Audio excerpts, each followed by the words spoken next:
Luis, I would like to go with Luis because he participates in something that might help us in Santa Fe and in New Mexico.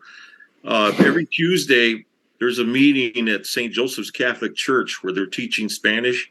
But Luis participates. He teaches them the culture. Am I correct? And the heritage. Yeah. Yes. The Spanish. Can you explain what they do there? Because it might be good for Santa Fe to start something like that there. Well, let me say this: we're a small operation. What I hear you saying when I hear Mr. Vigil speaking, I'm so impressed that you could get that many people organized and that many people would care and stand against the school board. We're a much smaller group, but you have to understand that also we're looking at a state, Oklahoma, that in the year 1980 had only 50,000 Hispanic people. 50,000. Now, this year, 500,000. Wow. That's how fast it's growing. And guess what? It's growing all over the country. Hispanic presence is growing everywhere.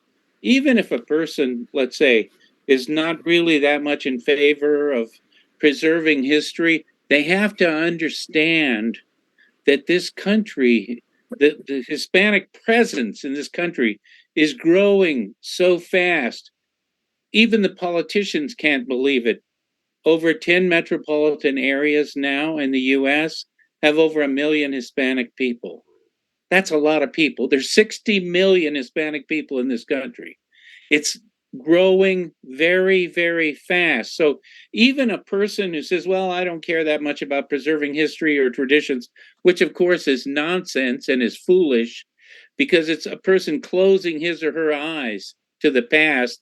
And that's a person who doesn't really care who we are. But that person has to understand that it's in everyone's best interest that we learn more about Hispanic people all over the place, but especially in a place where it's as deeply rooted as New Mexico. That's what I think. Yes. How do you conduct your class, Luis? We have an hour first. It's a cultural hour, and for the most part, I'm teaching people who are people from the community, maybe 35. It's a small group, but they really don't know the first thing about Hispanic people. So we teach about the history of especially Spain. We learn a lot. We learn a lot about different Spanish speaking places. We have wonderful guests from different places.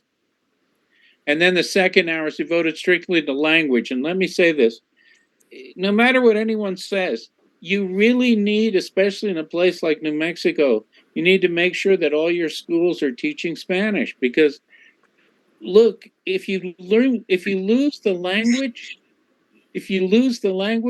you're on your way to losing everything. That's what I don't know. I'd be interested in hearing what you think about that. Well, the problem that we have is, I'll use myself as an example. When I was growing up, there was 4 in a family. I had 3 sisters. My parents spoke Spanish. My abuelos and bisabuelos. I was fortunate that I met my grandpas, and my bisabuelos, my great grandfathers. Okay, we lived in a little commune area, okay, a little community together. Because what happened, what the Spanish did, and this is interesting, they believe in a strong family. Okay, here in Santa Fe, they believe in a strong family. And basically, what happens, for example, when one of the sons or daughters gets married, the grandpa would say, "Hey, mijito, put your house right there right by us. You build your house right there," and they did. Okay, so we lived really close knit. We spoke Spanish. When we went to elementary school, and I went to a Catholic school, Cristo Rey, it was run by the nuns of St. Joseph. I didn't know any English. I was held back in the first grade because I didn't know any English.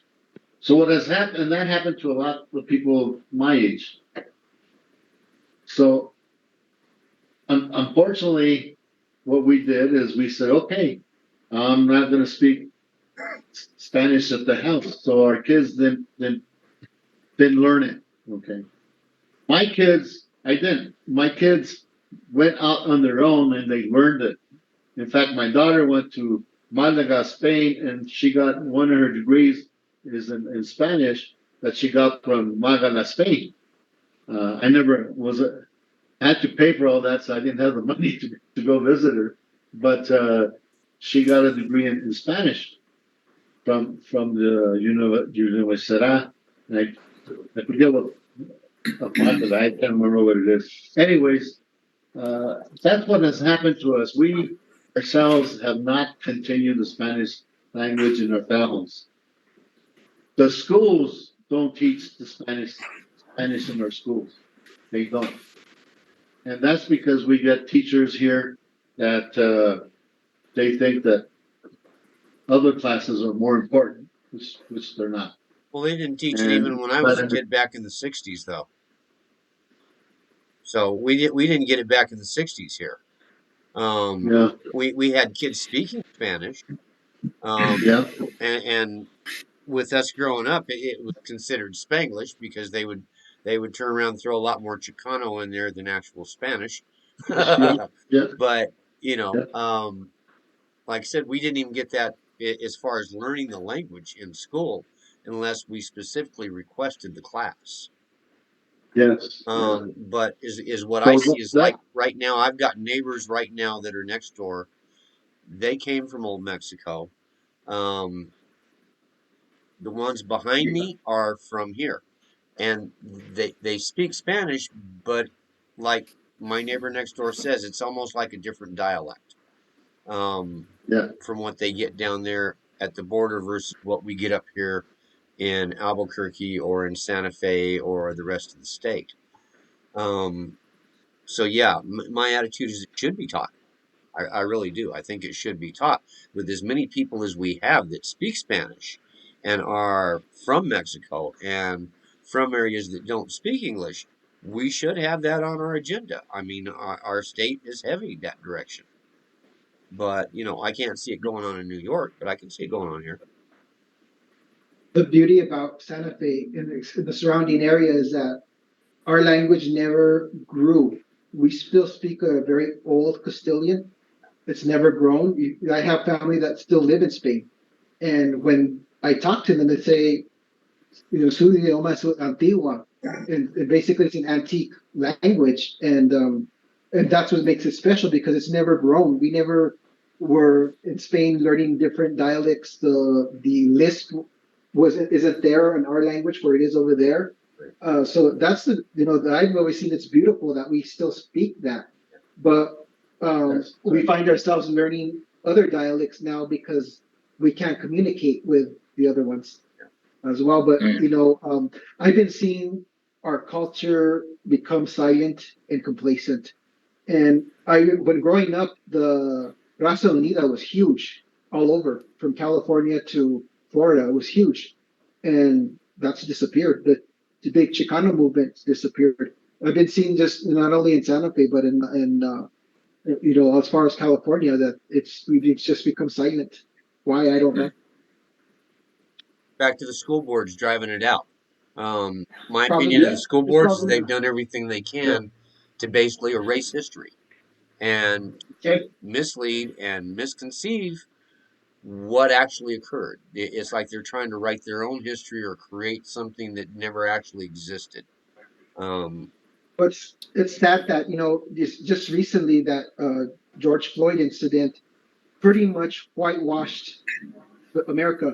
They took the little Indian off of the Butter Girl. They took the guy off of the Cream of Wheat. They basically whitewashed America. yeah, but it all comes down to them trying to erase history. And how's that old saying go? That those who erase history are doomed to repeat it. you know. Yeah, yeah. Yeah, one of the things though that I've been concerned about. So I graduated from Santa Fe High School early '90s, and a lot of people that I graduated with, and I had started in elementary school with them. I went to Carlos Gilbert's. I went to Alameda Junior High School, and graduated from Santa Fe High. But so many people that were born and raised in Santa Fe, and that I went to school with, went, and I joined the military and left myself and returned to New Mexico in the early 2000s. But I'm in Albuquerque. I moved to Albuquerque. Cost of living lower, as you guys mentioned, a lot of stuff that was just a little bit more beneficial in terms of a job market, cost of living, things of that nature. But I know so many people that have left Santa Fe. They go to school, they get a degree. Some of them do come back, but when they come back, they're a completely different person than when they left, as if the family that they grew up with and the background, it doesn't even really matter.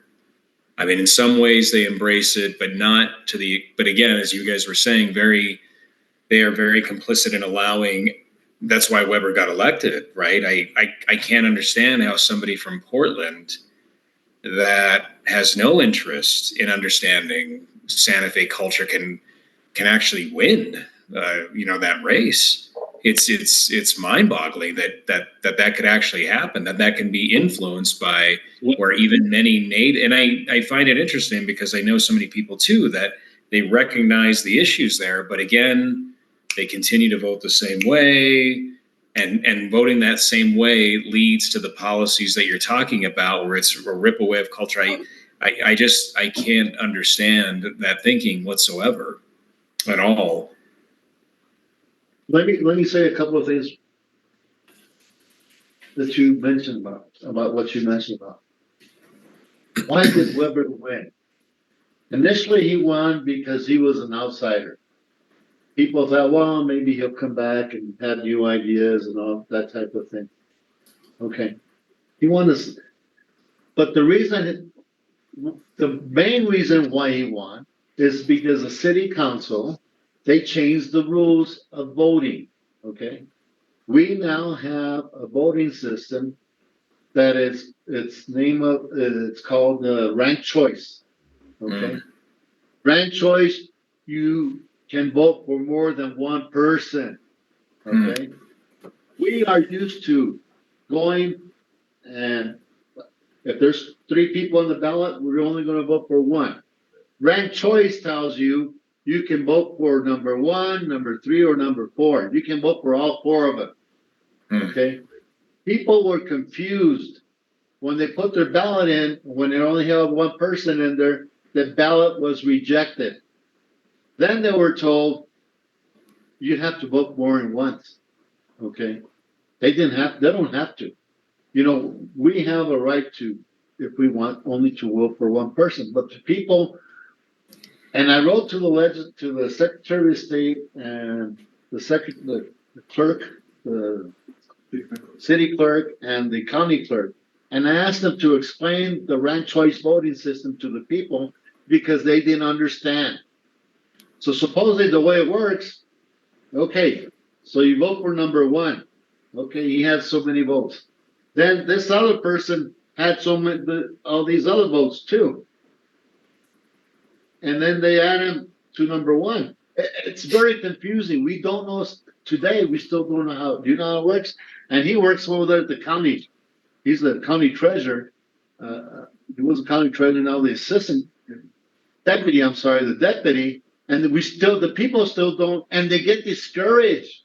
They don't want to go vote. Well, it doesn't accept my ballot. So that's why our people, that's why he won the second time, because people didn't know how it worked and they failed to go number 2. Our Spanish people don't go vote. Yeah. They don't vote. And that's a big problem. And you ask, how come you don't go vote? It's only one vote. Okay. It doesn't matter. It's only one vote. I'm not going to make it. Yes, it does. If you, and you all vote, it does make a difference. Right. But they don't go vote. And I don't know how to change that. I don't know how Yeah, to. that's very difficult because even here in Albuquerque, where I mean, we're actually fairly somewhat. We lean left. We lean a certain way with a lot of progressive, ideals and stuff like that. But it isn't overwhelmingly progressive. Actually, the South Valley here, the Morelos area, there's many areas where they will get out and they will vote.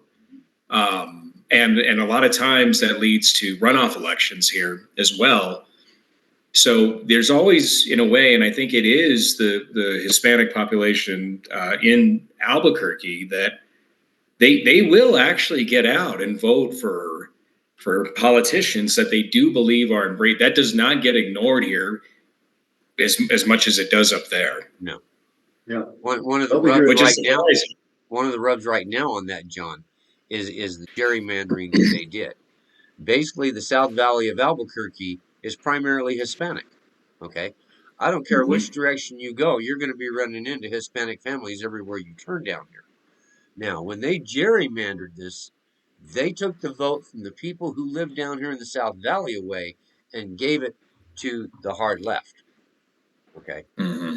and they threw the vote over there, which allowed, basically, in my opinion, most of the individuals who should have been booted out to remain in, and individuals who should have never been put in there to get in for the Right. second go round, especially when it comes to our specific governor right now. Basically, that helped her over the edge when they played that little game. She's the one who signed the gerrymandering paperwork along with Howie.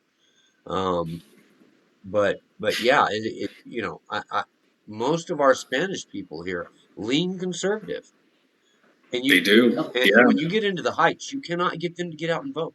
I don't understand that. Down here in the valley, they're all headed for the voting thing. They're like, I'm gonna vote. I want this guy out of here, man. No. They'll vote up here. They'll vote up here.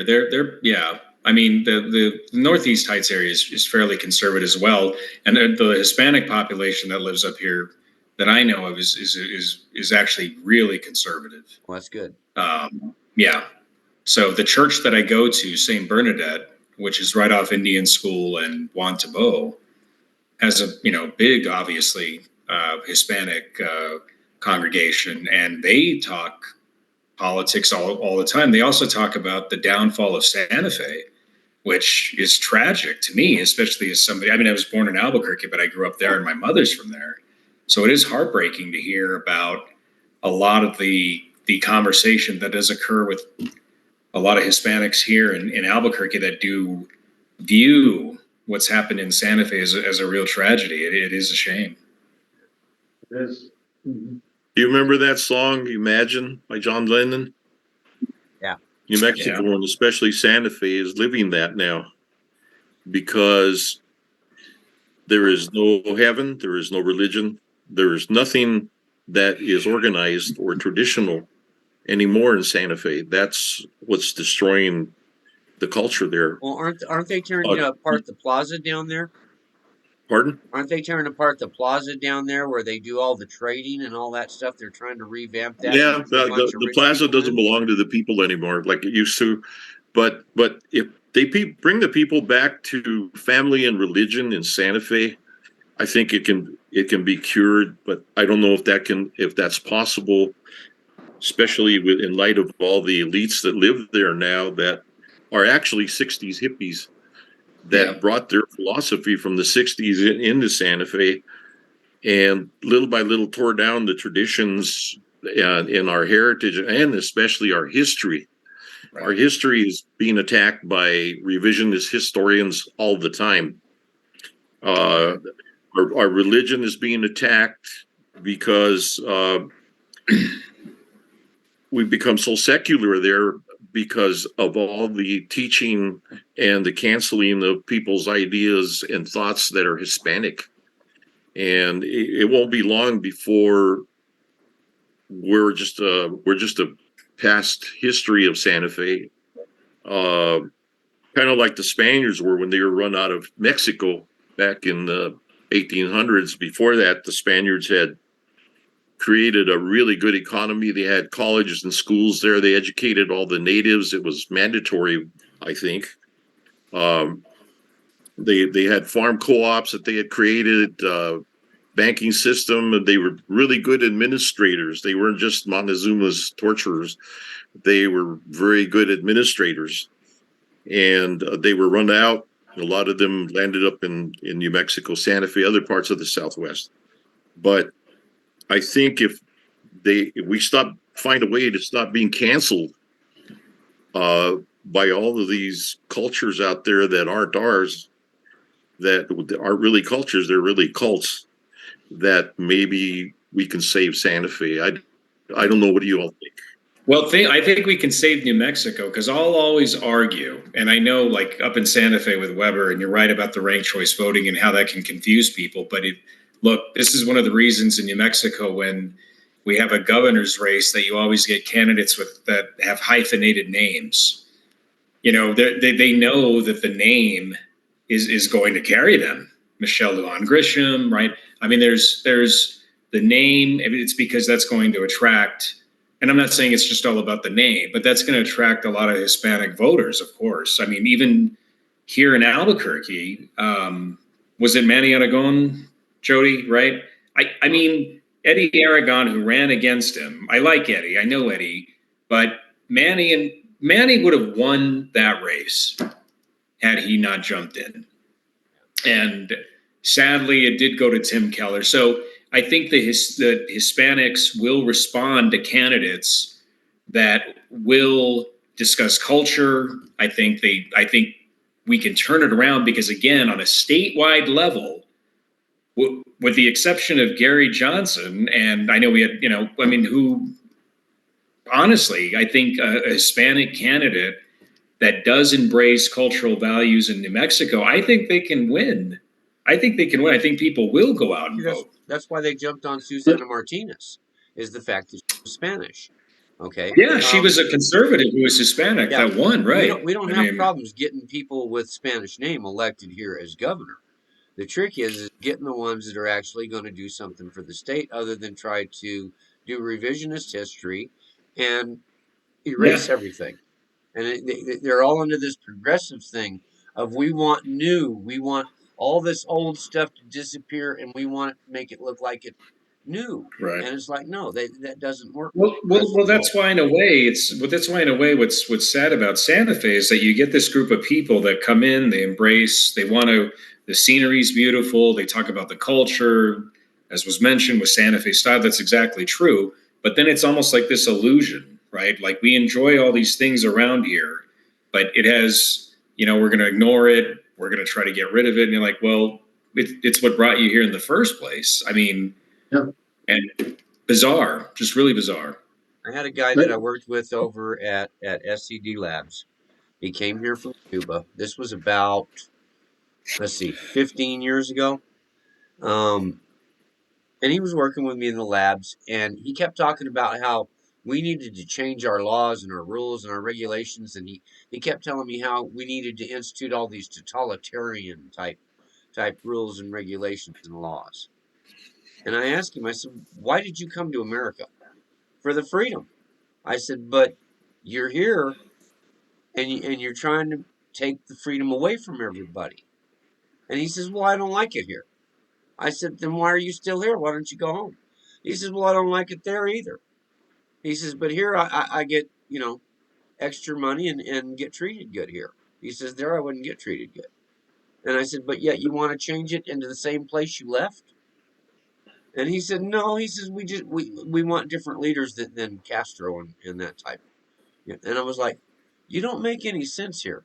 You came here for freedom and liberty, but yet you want to turn it into a totalitarian regime. That doesn't make any sense to me. But to him, but that's not how Cubans. But that's not how Cubans in Florida think. Let me hit one point that John spoke about a while ago with hyphenated names. When they first started CHART, CHART was supposed to solve the problems with soldiers' monument. It was a complete failure. They spent $280,000. It was a failure. Over $250,000. One of the meetings, counselor, there was a couple of counselors there. And I said,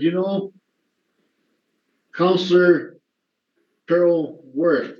And she said to me, it's Counselor Carol Romero Worth, she said.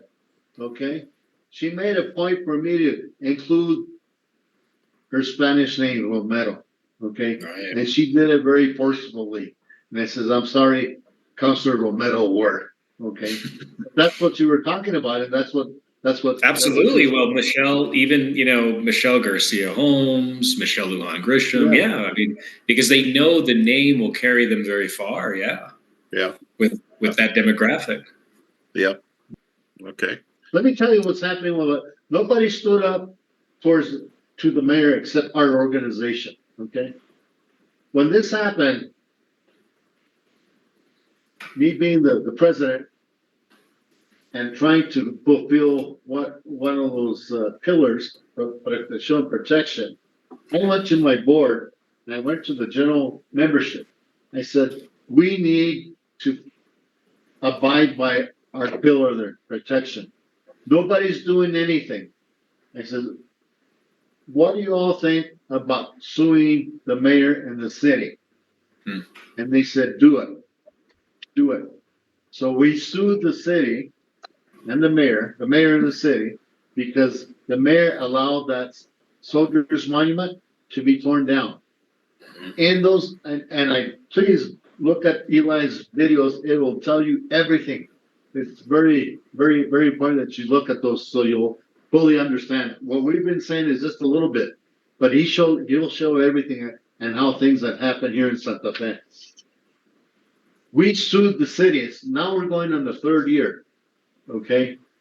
I met with the attorney today. The judge, our hearing is supposed to be January 28th, but it's Judge Wilson, District Court. He said that we needed to go to a mediation first before we go to court. So there's a judge, a retired judge, a Flight Force judge. His name is Bustamante. And we're going to meet him next week, and we're going to discuss what we're willing to accept and what not willing to accept on the Soldiers Monument, and also on the statue of Don Diego de Vargas, because the mayor made those three promises: remove the statue of Don Diego de Vargas, remove the Soldiers Monument. He calls it an obelisk. It's more than an obelisk; it's a Soldiers Monument, which, by the way, has a time capsule in the pedestal, and to remove the Kit Carson Monument. All those three things have happened. They've all happened. They're no longer there. Yep. So, yeah, they changed the name of Kit Carson Park to Tingley Park now here in Albuquerque. Really? Yeah, Really? they did. Yep, and because we're going yeah. to.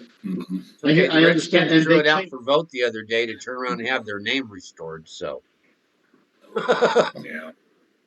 they changed the name of the Soldiers Monument to the Kiwa Veterans Monument or something like that. yeah. The mayor did that. Okay. So, anyways, just to let you know where it's at. That's what I mean. They keep trying to rename things and erase history like it didn't exist.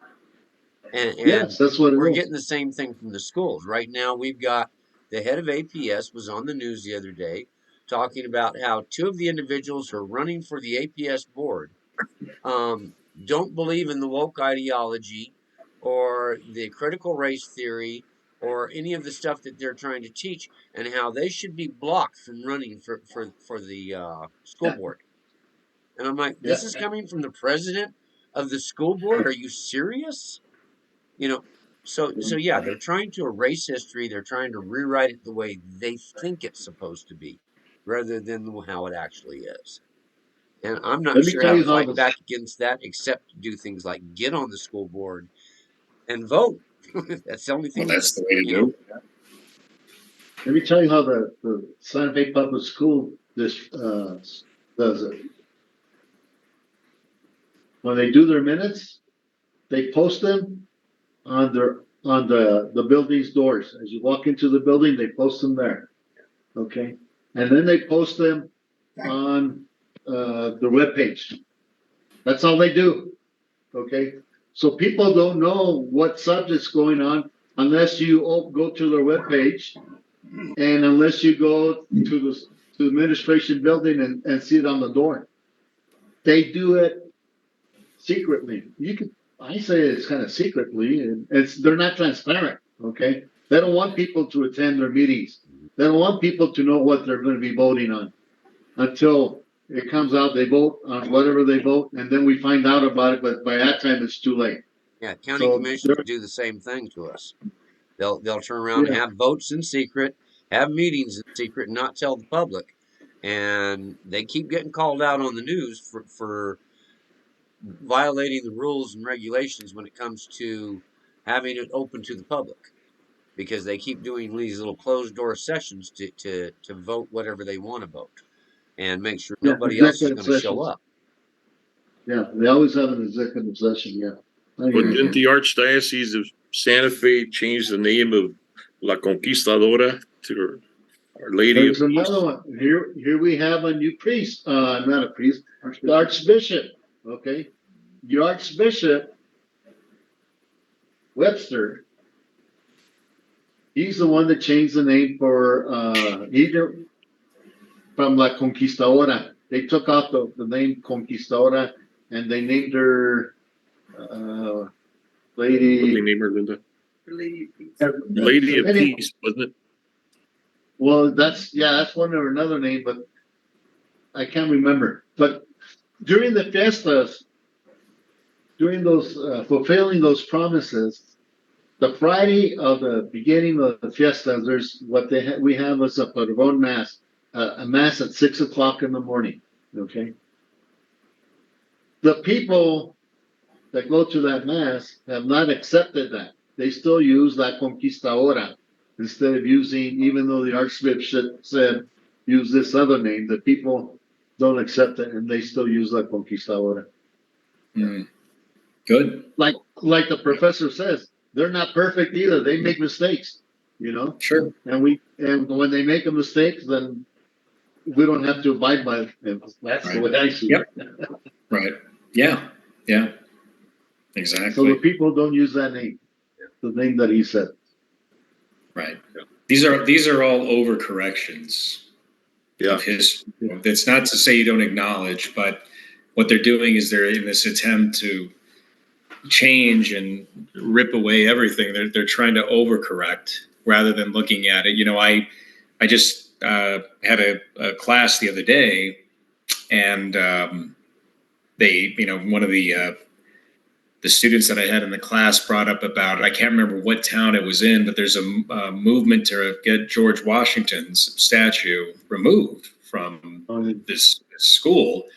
And, I brought up with them the fact that, even though imperfect, Washington himself could have easily been king and chose not to be, because he wanted to do something different. And the idea of slavery was always debated by the founding fathers. And so I just encourage them, there's always more to the story than what you're hearing, because what you hear and then you emotionally react to it. And that emotional reaction says, well, now we got to remove the statue.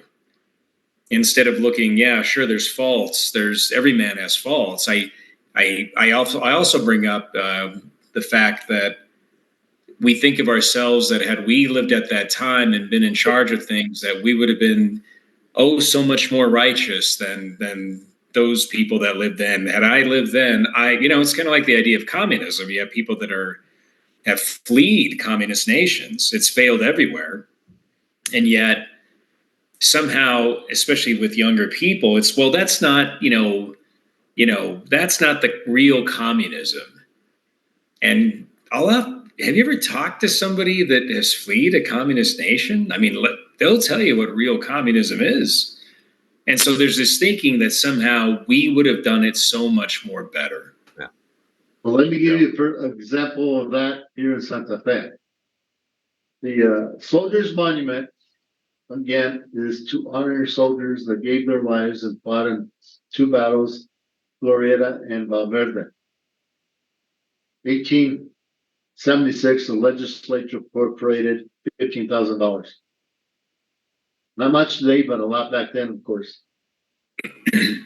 So they put it up. a year later, they put 4 marble captions to it, and one of them to depict the history. One of them they put savage Indian. Okay. Now, in 1867, that was a political correct term.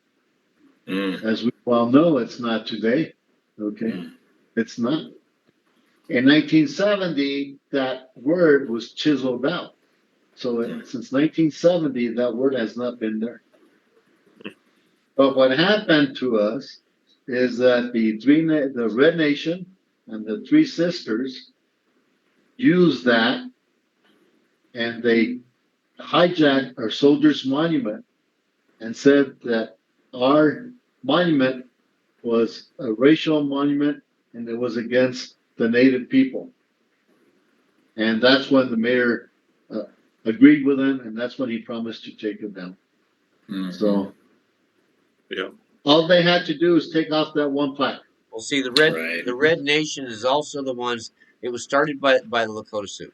The Red Nation has this ideology that our original Constitution was designed on 13 tribes that came together back when we got here, and they were somehow ruling everything, and that these 13 tribes got along and they had a constitution, and we, the white man, adopted that constitution, and that's how we came about in 1776 with developing Yeah, our own.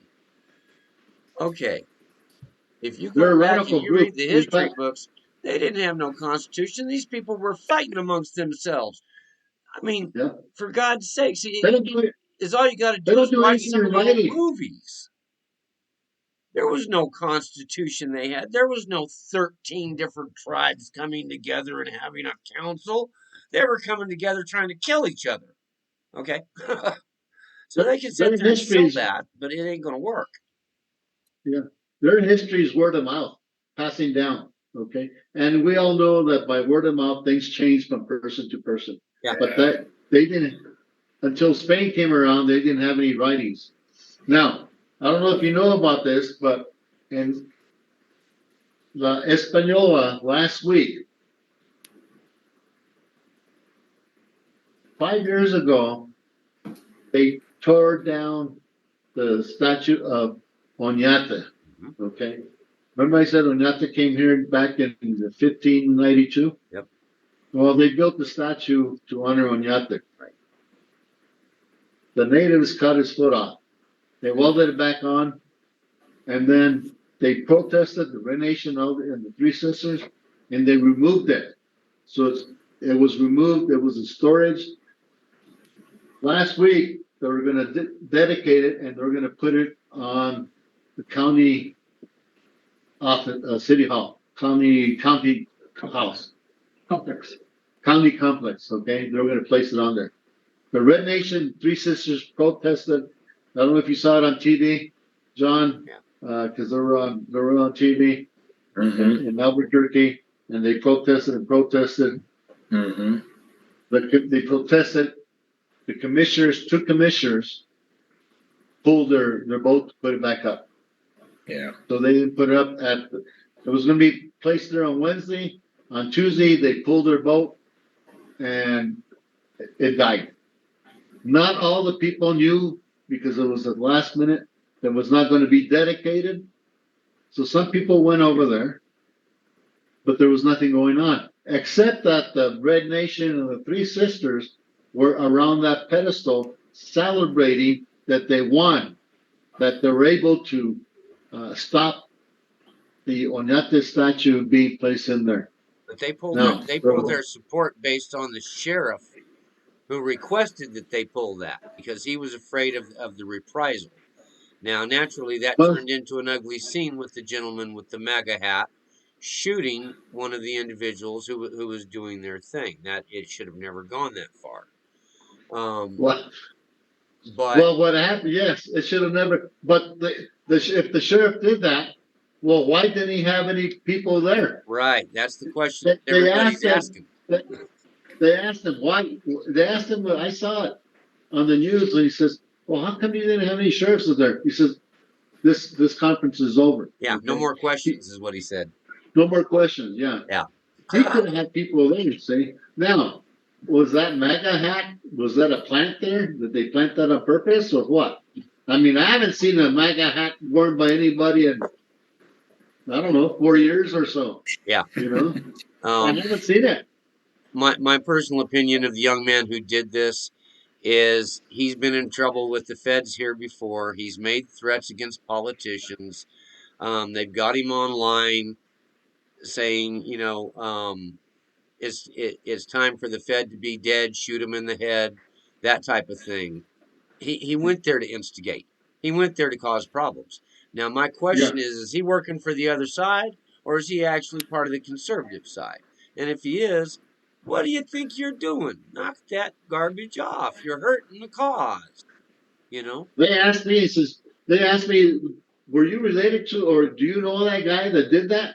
No, we canceled everything. We didn't go over there. But remember, the other thing that happened is there was a little wall, a 3 foot wall, a 2 foot wall. Mhm. Those natives were on that side of the wall. Okay, this guy was on the opposite side. He climbed over the wall, which he can't. I mean, you can't keep people from doing that. He climbed to the other side. As soon as he climbed to the other side, what happened? Those natives attacked him. Right. And you can see that in the video. They were beating the hell out of that guy. Yeah. Okay. And then unfortunately, and then he jumped back. As soon as he jumped back, he got and he shot. Now, who did he shoot? That guy was not a native from New Mexico. No, he he's wasn't not. out of Pueblo, India. He's from Spokane. Where was he from? Someplace like that. I He's keep from the thinking they West said Coast. I think they said he was from the Dakotas. Okay, so he's not even from here. What I'm saying is the Red Nation brings people over here to instigate, is what they do. The Pueblos aren't supporting them, but the problem with the Pueblos is they don't stand up and say, we're not associated with these guys. Right. Okay, that's the problem. Yeah. Guys, it's getting a little bit long here. Luis, you've been taking all this in. You got any comments? I just want to say I'm impressed with the work of Mr. Vigil and this group, and I'm glad you care this much about your community. It's wonderful that you do, and I hope you keep on fighting. Thank you. Well, Yeah. thank you. Thank you. You're fighting a good fight. You're fighting a good Yeah. fight. Yeah, And we're fighting for what our forefathers said, told us to do. That's Okay. right. Yeah. Because I think they kind of figured out that one day we might be in this position. So I Yeah. think that's why they gave us the authority to stand up and fight Yep. and do this. Agreed. wonderful. Well, thank you. Okay. Thank you to all three of you for being on our show. Thank you. Hopefully we can do this again at some point when Okay. your case goes on further and we can maybe find out what happened. Okay. Yes. Best of luck. Yeah. Appreciate your time, Luis. Thank you very much. Thank you for having me. Your insight is remarkable. I love talking to you on Sundays because I just listen. I don't do anything else. I just listen. Right. Thank you, Mr. Vigil and Mr. I forget your last name, sir. Varela. But Thank you very much, Mr. Varela. Thank you. We Thank you, Mr. appreciate your time. Thank you. Yes.